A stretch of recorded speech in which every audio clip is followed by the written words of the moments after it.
Welcome to the Hot English CD.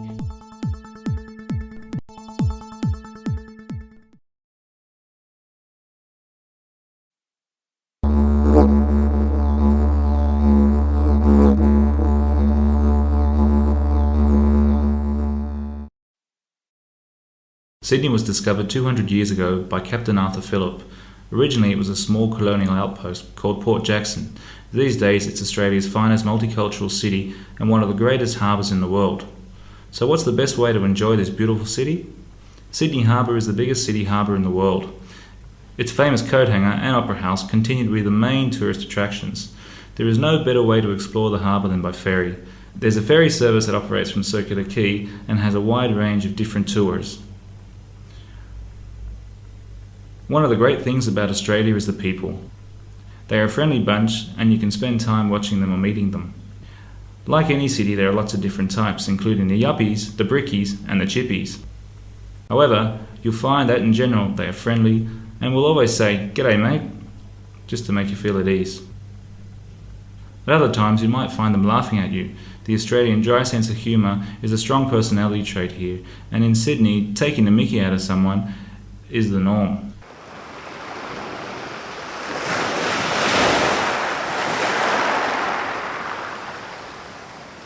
Some say the beaches are the best thing about Sydney.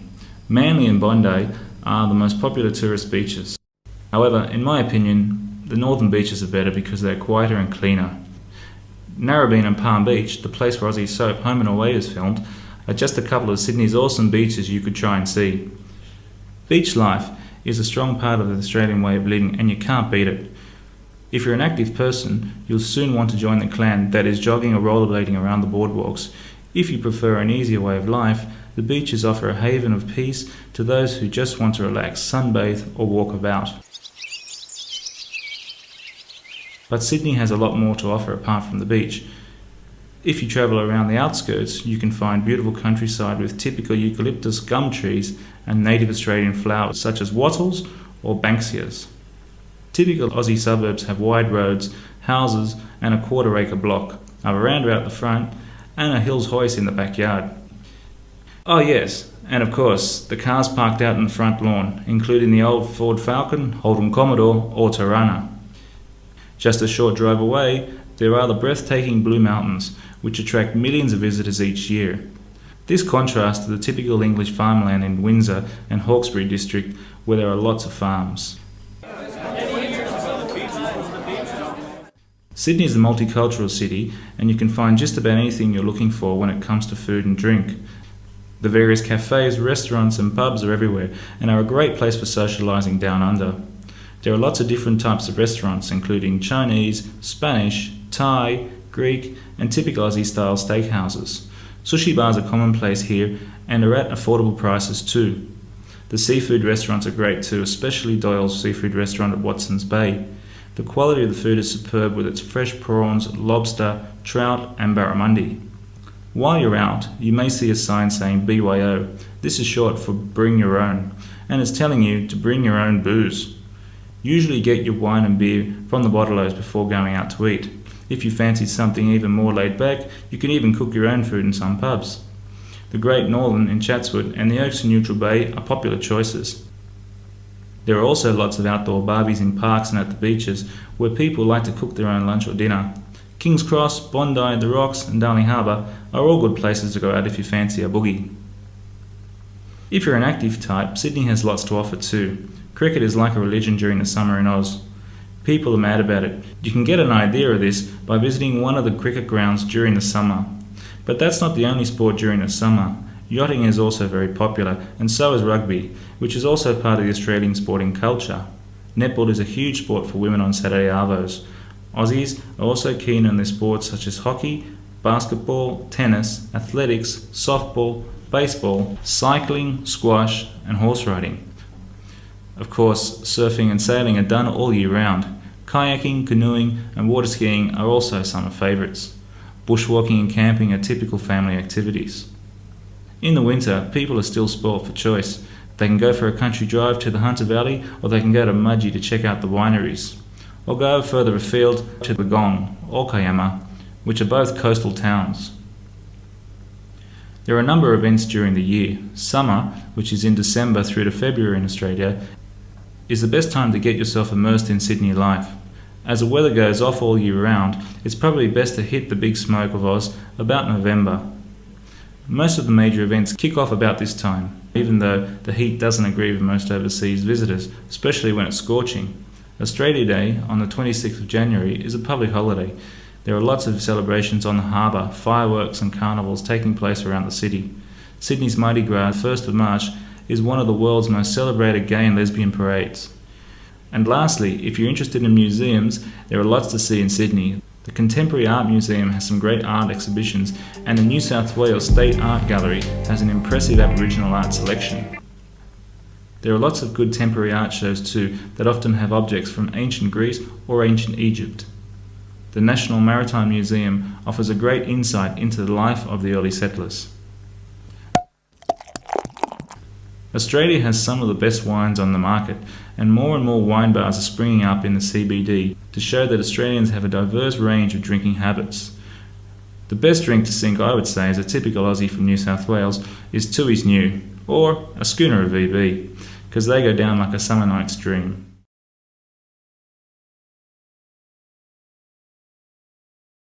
If you ever go to Australia, you're going to have to know how to speak to the natives. Of course, they all speak English, but there are many words and expressions that are just used in Australia and are unknown to the rest of the world. Here are some of the most common ones. G'day, mate. Hello, friend. What do you do for a crust? What do you do? Good on you, mate. Well done. How you going? How are things? She's a stunner. She is beautiful. What a ripper. He's lovely. She'll be right, mate. It will be okay. Fair income. It's true. Bloody unreal. Excellent. Bloody oath. It's true. No worries, mate. Everything is all right, my friend. It's a dog's dinner. It is a mess. Let's have a squiz. Please let me look. They had a yarn. They had a conversation. She spat the dummy. She got really angry. He went burko. He got very angry. I'm as dry as a Jets cracker. I am very thirsty. We're up shit creek without a paddle. We have problems. What a shocker. That is terrible. He's as dumb as dog shit. He is very stupid. She's a stubby short of a six-pack. She is very stupid. He's as mad as a cut snake. He is crazy.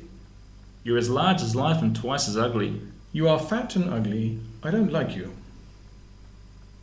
Went off like a bride's nightie. It went very well. Get it up, yeah. Cheers. I'm going off to ride the porcelain bus. I'm going to vomit.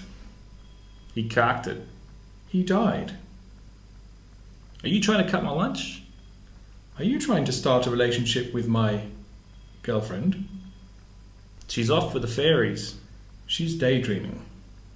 Pull your head in. Stop being curious about my private life. I saw this Sheila. I saw an Australian female. He's an Aussie. He is an Australian.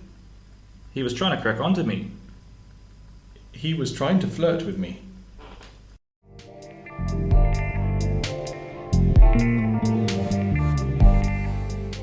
Story time. Jokes, stories, and anecdotes is told by native English speakers. The arts graduate.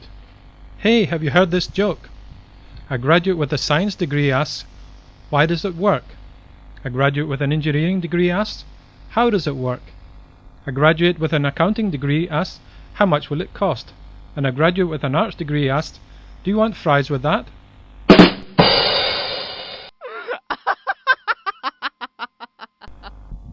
Driving offense. An elderly couple are driving across the country. The man is behind the wheel when the couple are pulled over by a traffic cop. Sir, did you know you were speeding? The officer says. The man is hard of hearing and turns to his wife and asks, what did the police officer say? She said you were speeding, the old woman yells. The police officer then asks, "May I see your license?" The man turns to his wife again. "What did she say?" The old woman yells back, "She wants to see your license." The man then gives the officer his license. "I see you are from Birmingham," the police officer says. "I spent some time there once and went on a blind date with the stupidest man I've ever met." Once again, the man turns to his wife and asks, "What did she say?" And the old woman replies, "She says she knows you."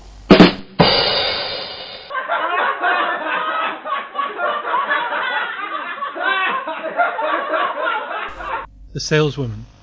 A saleswoman calls at a house and finds a small girl sitting outside. "Is your mother in?" asks the saleswoman. "Yes," says the little girl. So the saleswoman rings the doorbell, but there's no answer. She tries again, but there's still no answer. Eventually she turns to the little girl and says, "I thought you said your mother was at home." And the girl replies, "She is, but this isn't where I live." The hotel room. This man checks into a hotel. After the first night, he goes down to reception to complain. "I've got a few things I'd like to talk about," he says. "Go ahead," answers the receptionist. "We're used to this." "I'm not surprised," continues the man. "The level of noise is terrible, the food is disgusting, and the sheets are dirty. And to make matters worse, I have a terrible cold because the roof was leaking all night." "Does it always do that?" "No, sir," replies the receptionist. "Only when it rains."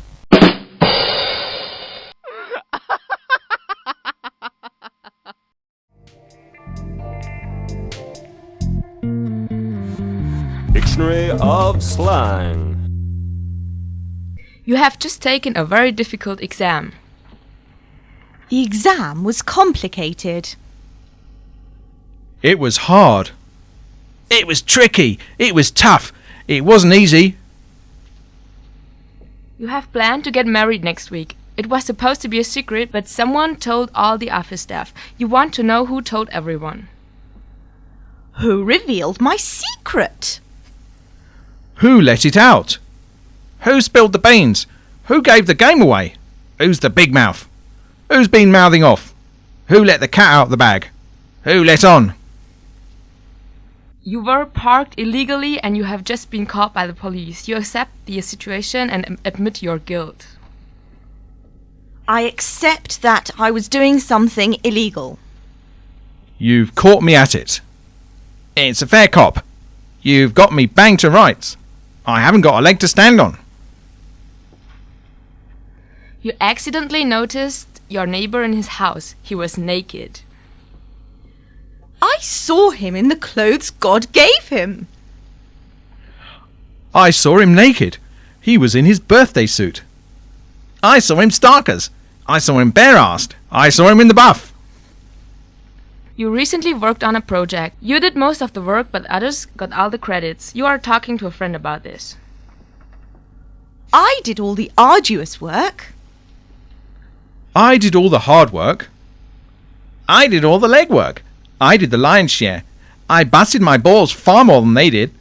I knocked myself out far more than they did. I worked like a dog on that. A friend tells you a secret. You promise not to reveal it to anyone. My word is my bond. I give you my word of honor. I won't say a word. My lips are sealed. Your secret is safe with me. They won't hear it from me. Mum's the word. You have eaten a lot of food. You can't eat any more. I have had my fill. I'm full. I'm stuffed. If I eat any more, I'll burst.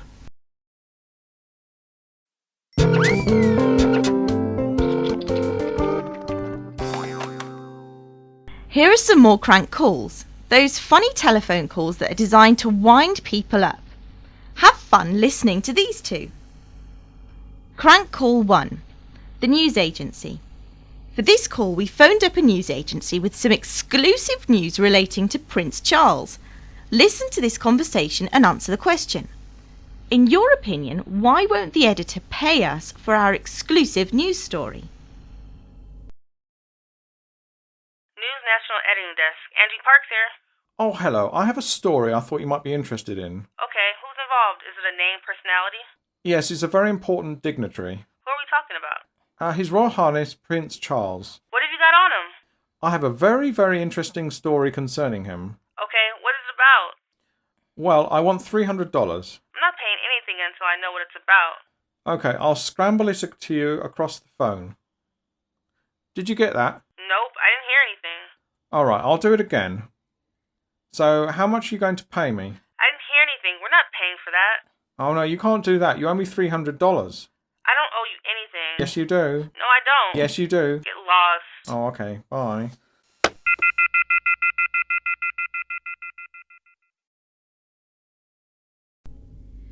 Crank call 2, the electrical store.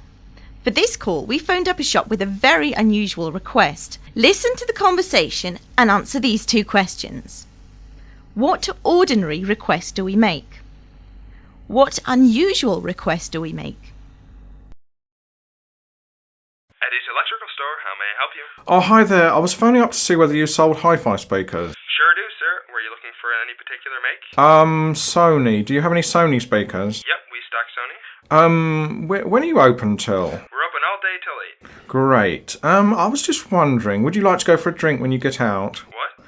I was wondering whether you'd like to go to a drink with me. No thanks. Okay, bye.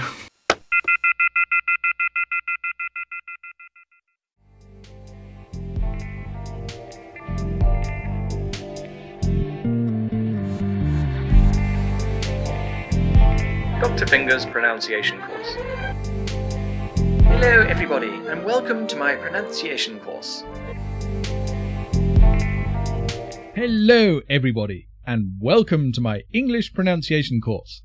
Over the next few months we'll be looking at the differences between English and American pronunciation. I'll be showing you some interesting things about the 2 languages and then testing your knowledge with a few exercises. The speakers we will be using are representatives of Standard British and American English. Of course, there are many different regional varieties of both British and American English, some of which are very hard to understand, even for native English speakers. However, just for now, we'll be focusing on the standard versions. Okay, let's get started. One of the first things that many people notice is the difference between the vowel sounds. In many cases, American vowel sounds appear to be much longer. In fact, British people often say that Americans drawl, as if they were chewing on gum. If you listen carefully, you will also hear how Americans often speak in a very nasal way, as if they were talking through their nose. Anyway, that's enough of that. Let's start looking at some specific sounds. This month, we're going to look at 2 vowel sounds. The O sound, as in the word pot, and the O sound, as in the word go. In British English, the O sound is made with rounded lips, and in American, it is a much longer vowel sound that is similar to the pronunciation of the word arm. Now, we're going to listen to a British and American person saying these words. The first speaker for each pair of words is British, and the second speaker is American. See if you can copy the way they say the words. Hot, hot. cot, Cot. sock, Sock. top, Top. box, Box. cod, Cod. fox, Fox. spot, Spot. pot, Pot. dot, Dot. dock. Dock. In British English, the O sound is pronounced as a diphthong with 2 vowel sounds, and in American English it is pronounced as a monophthong with 1 vowel sound. Now listen to a British and American person saying these sounds. Phone, Phone. joke, Joke. groan, Groan. home, Home. boat, Boat. moan, Moan. woke, Woke. float, Float. coat, Coat. Joe, Joe, bowl, bowl, bone, bone, stone, stone, row, row, low, low. exercise. Now see if you can do this little exercise. Listen to each pair of sentences and say which one is being pronounced in British English. Write A or B next to the numbers below. We've done the first one for you. 1. A. This food is hot. B. This food is hot. 2. A. I have lost my sock. B. I've lost my sock. 3. A. I think I saw a fox. B. I think I saw a fox. 4. A. There's some food in the pot. B. There's some food in the pot. 5. A. I know a good joke. B. I know a good joke. 6. A. I'd like you to meet Joe. B. I'd like you to meet Joe. 7. A. I want to go home. B. I want to go home. 8. A.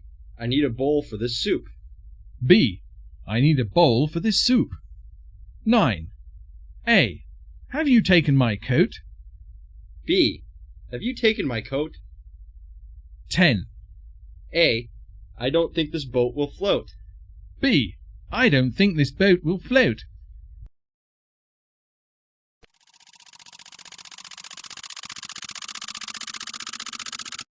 Drive-in movies. We've all seen the movie Grease with John Travolta. It gave us a look at life in the U.S. during the 1950s. Of course, since then, things have changed, and these days, most American people are waiting in line at McDonald's, watching The Simpsons, having liposuction operations, or invading Middle Eastern countries. However, you can still see what life used to be like in the United States back in the 50s by going to a drive-in movie theater. What can you expect to find there? Drive-in movie theaters center around two important American pastimes, cars and movies. They are basically open-air movie theaters where people watch movies from their cars. They usually consist of a gravel parking lot with a giant movie screen at one end and a film projector at the other. The idea is simple. You buy a ticket, drive up to one of the mounted speakers, roll down your window, sit back, and enjoy the movie from the comfort of your own vehicle. At first, drive-ins had giant speakers placed next to the screen, but this meant that everyone in the entire neighborhood could hear the movie. Also, quite often the sound didn't match up to the picture, which made watching the movie like trying to watch a badly dubbed Japanese martial arts film. Now drive-ins avoid all these problems by using radio stations to transmit sound. Watching a drive-in movie can be an uncomfortable experience. Most drive-ins charge by the car, not by the person. If your friends are as cheap as mine, then you might find yourself in all kinds of uncomfortable positions. Many people will try to cram as many people as possible into their vehicle, even if this means they have 7 friends but drive a Mini. I recommend finding a friend with a sports utility vehicle, or at least a car with a spacious trunk. However, make sure your friends don't forget that you're locked inside once you get into the theater. At the theater, you may notice several cars with foggy windows. Don't panic or call the fire chief. Those cars are not on fire, but rather, the people inside are practicing the drive-in tradition, the movie makeout session. Ordinary movie theaters are far too public to enjoy a good game of totzel hockey. After all, you might run into your high school biology teacher or the local pastor. Nobody wants that kind of humiliation. At drive-ins, you have all the privacy you could ever need, and those foggy windows mean that no one will be able to look in. However, you should be careful of the stick shift. It can be a painful reminder that although more comfortable than movie seats, you're still not at a Holiday Inn hotel. You might also want to watch out for the emergency brake. You don't want your car rolling into the movie screen during the heat of passion, do you? Don't be alarmed if you see a teenager in a funny-looking paper hat knocking at your window during the movie.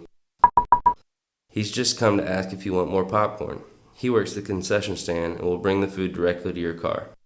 This means that you and your family could leave your house, watch 2 feature-length films, and have dinner without even leaving your van. Incidentally, during the James Dean era, drive-in restaurants where they serve people in their cars were also popular. They usually had waitresses who moved from car to car on roller skates. Many drive-ins experimented with this method, but found that the waitresses kept falling down because of the gravel parking lots.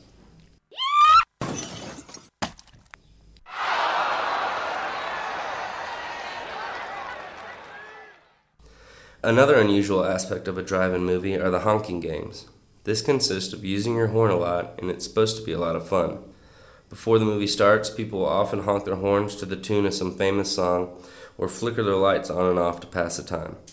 Feel free to give it a try, but be careful, as you may have a dead battery after the movie. These days, there are very few drive-in movies left.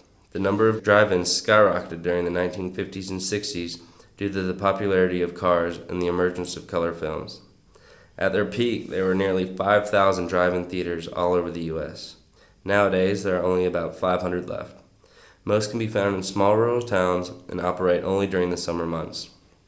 So why aren't they so popular these days?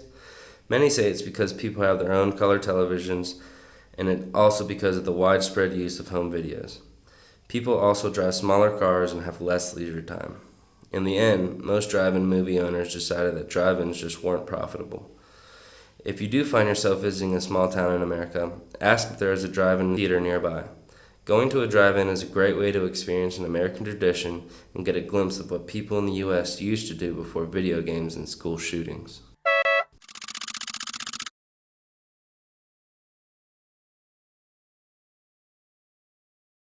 Exercises. Those damn Yanks. Drive-in movies. 1. Where do people sit when they watch a drive-in movie? 2. What might it mean if someone's windows are foggy? 3. What is the teenager in a funny hat doing there? 4. What games do people play at the drive-in movie? 5. Why aren't they so popular now?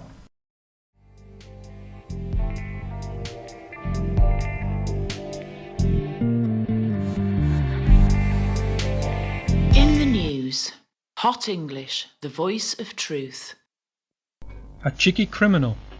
David Bowster has won an award for Cheekiest Criminal 2004. He was in court for smoking crack, running up $6,000 on his mother's credit card, and threatening to torch her house after she turned him in. But during the trial, Bowster's big concern was the uncomfortable ride back to prison. He told the court, "I don't think I can handle the crowded prison bus and the endless jailhouse transfer points." In a situation where other defendants might ask for mercy, Bowster said to the judge, "I'd like you to personally drive me back to prison." But the judge wasn't impressed. He not only ordered Bowster to return by bus, but also increased the original 37-month sentence by 4 months. The judge suggested the extra time behind bars would give Bowster a chance to reflect on his attitude. An accidental shooting. A gun safety demonstration went horribly wrong just recently. Brad Munnings was talking to a group of police cadets on basic gun safety measures, such as checking a gun isn't loaded, cleaning a gun, and basic gun handling. But as he was demonstrating how to make sure a gun is unloaded, he accidentally shot himself in the leg. "I've always been very, very careful," Munnings said from his hospital bed, "but this time I was just an idiot." Munnings was later released from a hospital in Indianapolis after emergency surgery. Police robbed. 46 Brazilian policemen were the victims of a spectacular robbery. The off-duty police officers were on their way to a sports competition when they were caught with their guard down. The bus with the unarmed policemen on board was heading for the city of Salvador, Bahia, when 2 cars with armed robbers forced it to stop. "The robbers took everything," said one of the victims, "including our cameras, mobile phones, wallets, and even our sports uniforms and trainers. I know of one guy who lost his trousers and shirt too," the police officer added. The suspects, who escaped, apparently did not know the bus was full of police. "We are looking for them right now," the police officer said. Bar chat. British bar chat. British bar chat. Whiskey. This month, 2 British men, Hamish and Travis, are talking about whiskey, and in particular about single malt whiskies. Listen to their conversation and answer these questions. Remember, you don't have to understand every word in order to answer the questions.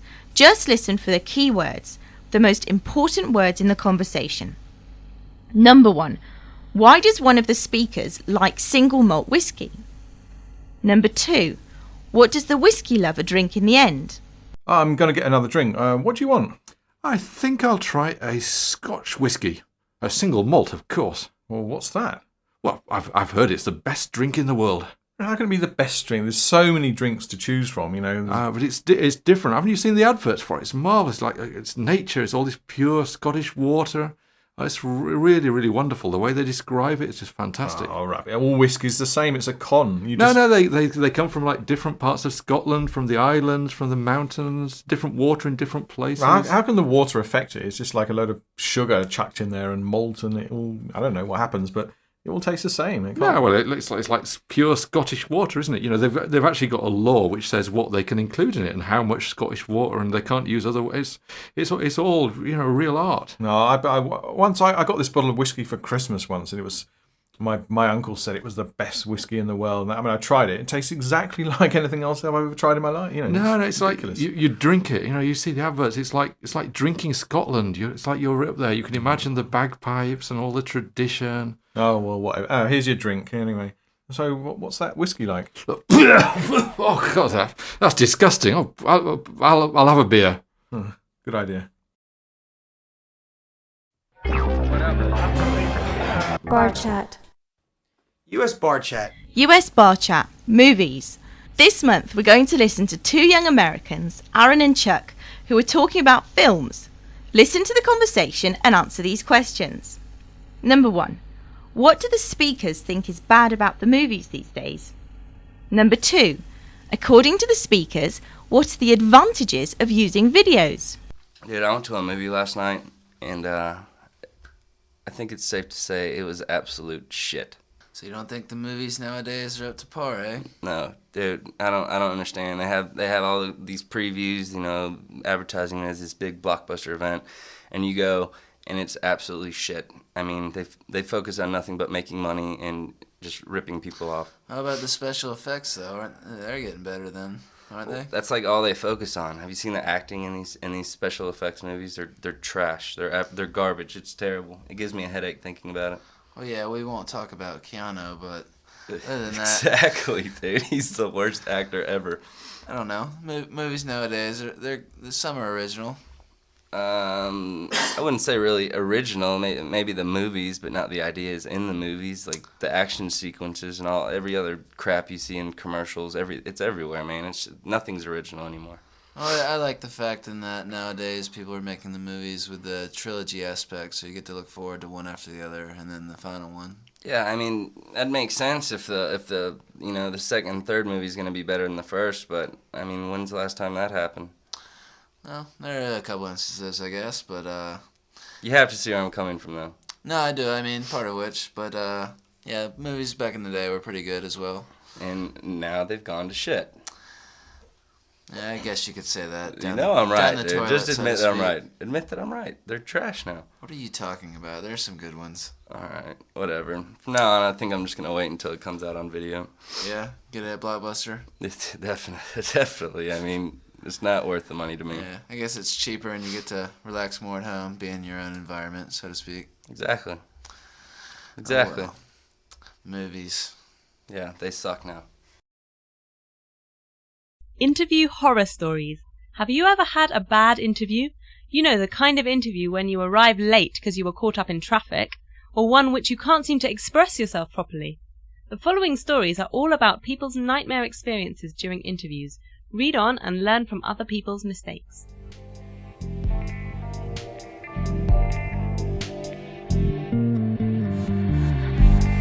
Babylon. Hadley Jones got into a real mess during a recent interview with a clothes manufacturing company.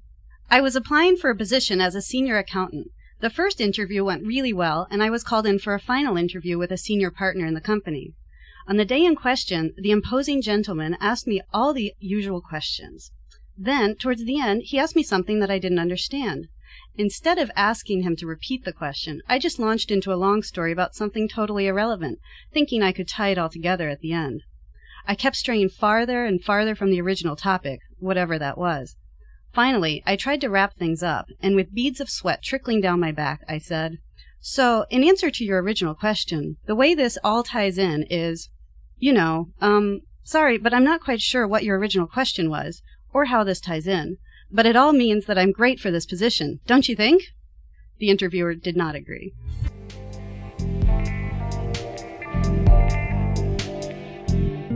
Technical problems. If you ever apply for a job by email, don't do what 24-year-old John Spokesman did. I was looking to do an internship in a computer software company. One morning, I did a mass emailing to hundreds of companies, attaching my resume and a covering letter for a position as a technical writer. A few hours later, I received a reply from one of the companies, and it wasn't exactly the kind of response I was looking for. The message read, "Your resume is infected with the virus and has been quarantined." Needless to say, I gave up after that.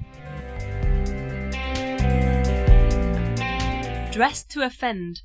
Carrie Pintoretta found that personality alone is not always enough to get you that job. I'm a history major, and I went to an interview for a job in a computer company.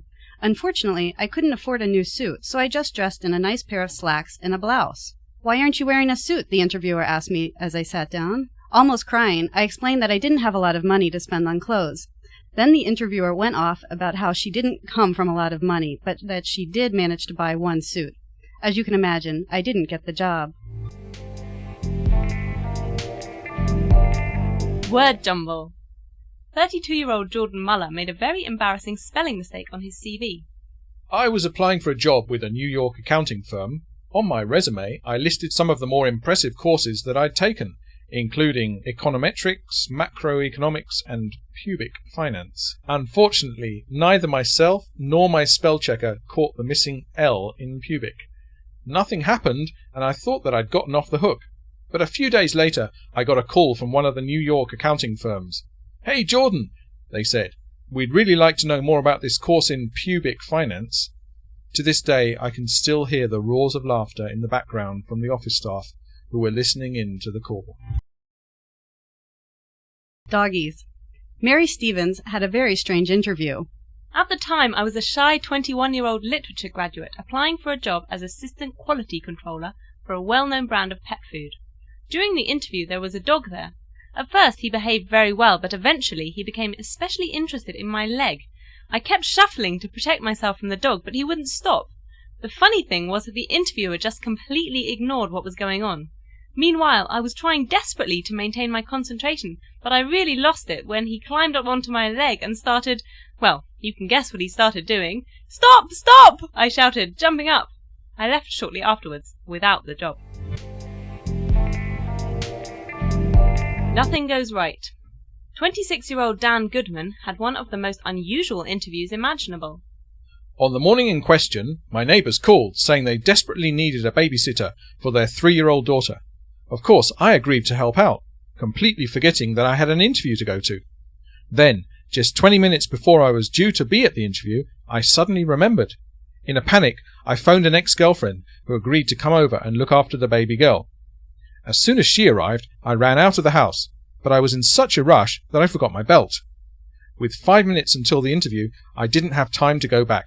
I arrived 2 minutes and 30 seconds late, but, as luck would have it, the interviewer was late too, so he never realized that I'd only just arrived. But when I stood up to shake his hand, my pants fell down right in front of him. Being quick-witted, I made a joke about it, saying how I would do anything to work for him, including standing in the office in my boxer shorts. He smiled kindly, but, of course, the story gets worse. Next, the interviewer asked me for a copy of my resume. Immediately, I reached into my binder and pulled out a resume with a covering letter to a competing agency. The interviewer took one look at the title and subject of the letter and asked me to leave. Strange, but true.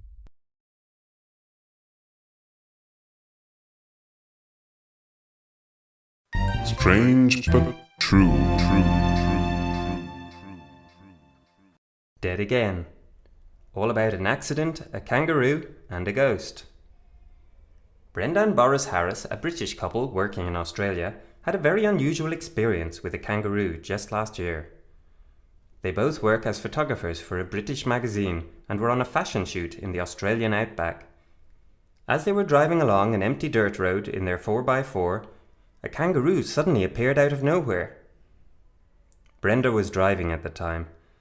I just remember seeing these two eyes staring at me. I tried to swerve, but it was too late, and the poor kangaroo just stood there. I hit him full on, and it gave me a sickening feeling. We both jumped out to see if he was okay, but he had quite obviously died of shock. Now we had to decide what to do. Boris, my partner, suggested burying him, explained Brenda, but I didn't fancy digging a hole in the middle of the desert at 3 a.m. Why don't we just leave him here? I said. But Boris was a bit upset about what we'd done, and he wanted to give the guy a sort of burial. It was then that I had a great idea. We had a whole load of expensive suits and dresses in the back of the car, all designer wear from Jean-Paul Gaultier, Versace and Giorgio Armani. I thought it would be a great idea to dress the dead kangaroo up in all this stuff and get a few shots of that. Of course, Boris thought the whole idea was disgusting. That poor creature died because of us, and now you want to use him as some kind of hideous photo shoot. I won't have anything to do with it, he said. But I insisted, and eventually he agreed. He always gives in to my fantastic ideas. We laid the dead kangaroo out in the boot of the car and started dressing him up. I must say he looked really good in his Armani suit and dark shades. We also put one of those typical Australian hats on him. I thought it looked really classy, but of course Boris was still complaining about the whole idea. There were still a couple of hours before daybreak, so we lay down in the back of the car and slept. We woke up 3 hours later and started to organise the shoot. I set up the camera and Boris dragged the dead roo into position. I thought he looked fantastic with the sun coming up, the early morning light, and all dressed up in his expensive designer gear. It was all going so well, and I could just imagine the look on my boss's face when he saw the snaps. But just as I was getting to the end of the third roll of film, something terrible happened. All of a sudden, the kangaroo's eyes opened. He stood up, looked round, peered down at the strange clothes he had on, and then bounded off into the bush with his €4,000 Giorgio Armani suit. I just stood there in amazement. "That bastard has gone off with all our clothes," I said angrily. "He's alive," Boris shouted excitedly, obviously relieved that the whole thing had come to an end. We never found the clothes or the kangaroo again, and the next day I had to make a very embarrassing phone call to my boss, explaining how we had lost a €4,000 Armani suit and that we needed another one sent out.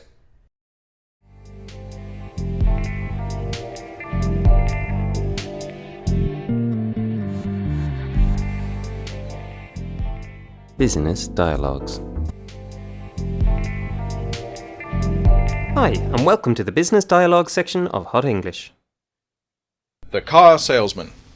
In this dialogue, Freddie is looking for a used car. He's speaking to a car salesman.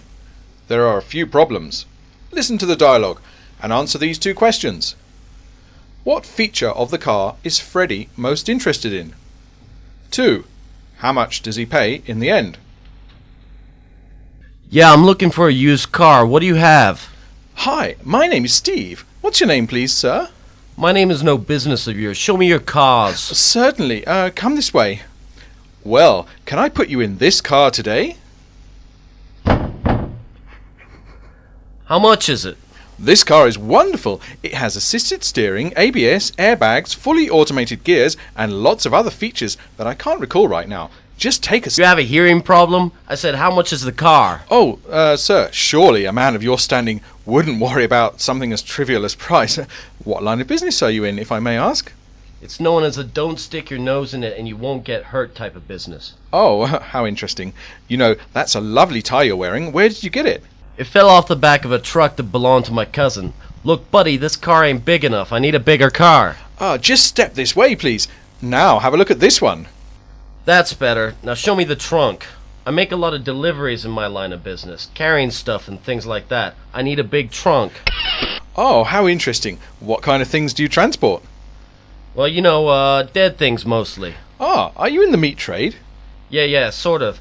Now I need to make sure this trunk is big enough. It's got to be able to carry a large-sized creature. Why don't you get in and show me if you fit? Oh, very well, sir. Anything to help. What's it like in there? It's very spacious, although it's a bit hot. Yeah, I can imagine. Now let's talk money. Fine. If you'll just let me out, we can step into my office. You're fine in there. Now, what sort of reduction are you going to offer me on this vehicle? I was thinking of a 10% reduction and 20% on finance. I imagine it gets very hot in there. You want to try again? 20% reduction and 5% finance? Last chance. 50% reduction and 0% finance? Yeah, that's better. Oh, look, the trunk door just came open. It was a pleasure doing business with you. Yes, I am sure it was. Oh, the money? Yeah, the check will be in the post.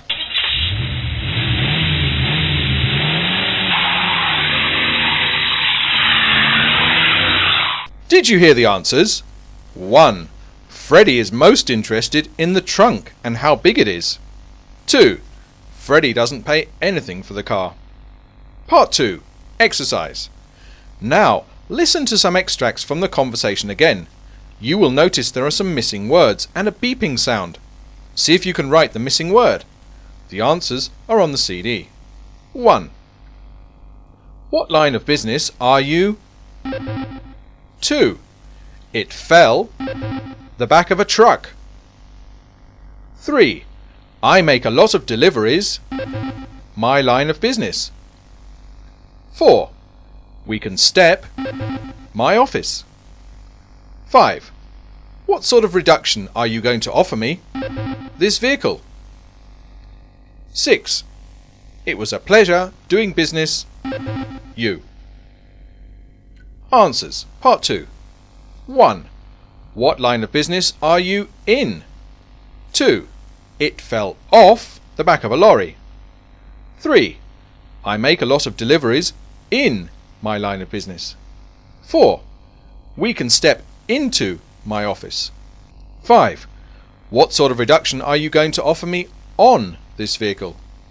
6. It was a pleasure doing business with you.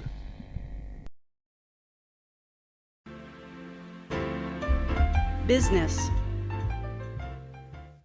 Hi, and welcome to Business Chat. Today in the studio, we have Nigel Havers from the Boo Boo Music Production Company, who's going to be talking to us all about music downloads. Nigel, could you tell us something about the market situation right now? Well, Apple launched their iTunes music service back in June last year, and a few weeks later they announced they'd sold over 5 million tracks. Since then, lots of other companies have come into the market too. These have included Microsoft and also Yahoo, who have spent $89 million acquiring a company called Music Match to provide this kind of service. Okay, so how much does it cost to download a song? Well, that depends on the company that you're going to use. It can cost between 79 pence and £1.50. However, there's a new company called Easy Music coming onto the market, and they're going to be offering tracks from as little as 25 pence. So what is this company Easy Music? Well, it's been founded by the founder of the EasyJet airline, who is also responsible for Easy Cafes and Easy Internet and Easy Car Rental and many other things. He's bought a company called Whippet, and he's going to be using this to launch his music download service. So what is this company Whippet? Well, Whippet's a small company, but it was one of the first music download services in the UK. It started in October 2001, and it has built up a catalogue of around 200,000 songs, which is a fifth of what the market leaders at iTunes have. Okay, so what kind of artists does Easy Music have to offer? Well, they've got a full range of modern music, including acts like Franz Ferdinand and Beyoncé, as well as lots of free downloads from independent artists and unsigned bands. Why are music downloads proving to be so successful at the moment? Well, music downloads is another example of a market where sales will increase as prices come down. Okay, Nigel, that was really interesting. Thanks very much. Hey, Nigel, yeah, you've got the latest Robbie Williams CD, have you? Yeah, I downloaded it last week. I can burn you off a copy if you like. Oh, that's great. Yeah, thanks a lot. Yeah, thanks. No problem. That'll be €10, sir. €10? That's illegal, isn't it? Market forces, mate. Oh, no. Now time for song. Raindrops tapping on the window pane, melodies of peace they gently sustain.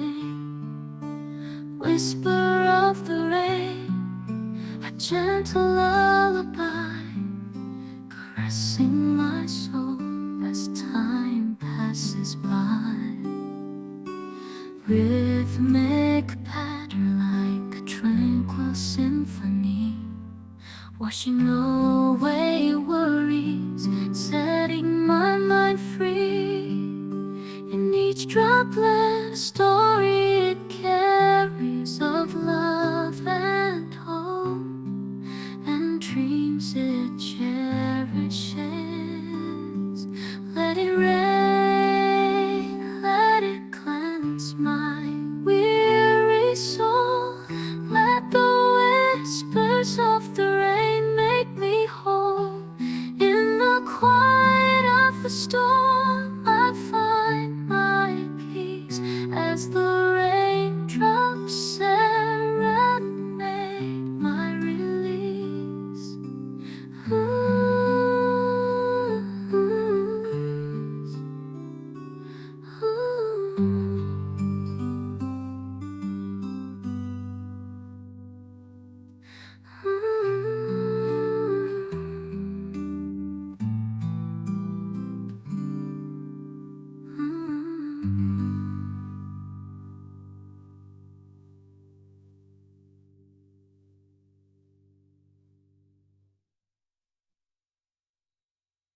Raindrops tapping on the window pane, melodies of peace.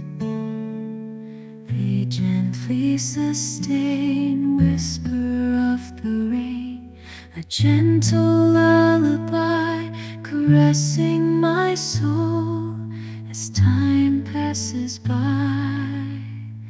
Rhythmic pattern like a tranquil symphony, washing away worries, setting my mind free. In each droplet, a story it carries of love and hope, and dreams it cherishes. Let it rain, let it cleanse my weary soul. Let the whispers of the rain make me whole. In the quiet of the storm, I find my peace as the raindrops serenade my